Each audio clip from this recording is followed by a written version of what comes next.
வணக்கம் சென்னை படத்தை இயக்கிய கிருத்திகா உதயநிதியின் புதிய படத்தில் சிம்பு ஹீரோவாக நடிப்பதாக தகவல்கள் தெரிவிக்கின்றன. சிவா மற்றும் பிரியா ஆனந்த் ஜோடி சேர்ந்து வணக்கம் சென்னை படத்தின் மூலம் தமிழ் சினிமாவில் இயக்குனரானவர் கிருத்திகா உதயநிதி. வணக்கம் சென்னை படத்திற்கு அனிருத் இசையமைத்தார். இந்நிலையில் கிருத்திகாவின் புதிய படத்தில் சிம்பு ஹீரோவாக நடிப்பதாக தகவல்கள் வெளியாகியுள்ளது. இந்த படத்திற்கும் அனிருத் தான் இசையமைக்கிறார். இப்படத்தில் சிம்புவுக்கு ஜோடியாக நடிக்க வைக்க முன்னணி நடிகையிடம் பேசி வருகிறார்களாம்.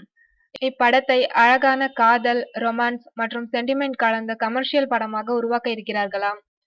இந்த படத்தில் நடிக்கும் மற்ற கதாபாத்திர தேர்வுகள் நடைபெற்று வருகிறது. இம்மாத இறுதியில் இப்படம் தொடர்பான அதிகாரப்பூர்வ அறிவிப்பு வெளியாகும் என கூறப்படுகிறது. மே மாதம் இப்படத்தின் படப்பிடிப்புகள் தொடங்கும் என எதிர்பார்க்கப்படுகிறது. சிம்பு நடிப்பில் கடந்த 3 ஆண்டுகளாக எந்த படமும் வெளியாகவில்லை. அவர் நடித்துள்ள வாலு, வேட்டை மன்னன் மற்றும் இது நம்ம ஆளு ஆகிய படங்கள் ரிலீஸுக்கு தயாராக உள்ளன. இது தவிர கௌதம் மேனன் இயக்கத்தில் அச்சம் என்பது மடமையடா, செல்வராகவன் இயக்கத்தில் ஒரு படம், கிருத்திகா உதயநிதியின் புதிய படம் என கைவசம் 3 படங்களோடு உள்ளார் சிம்பு.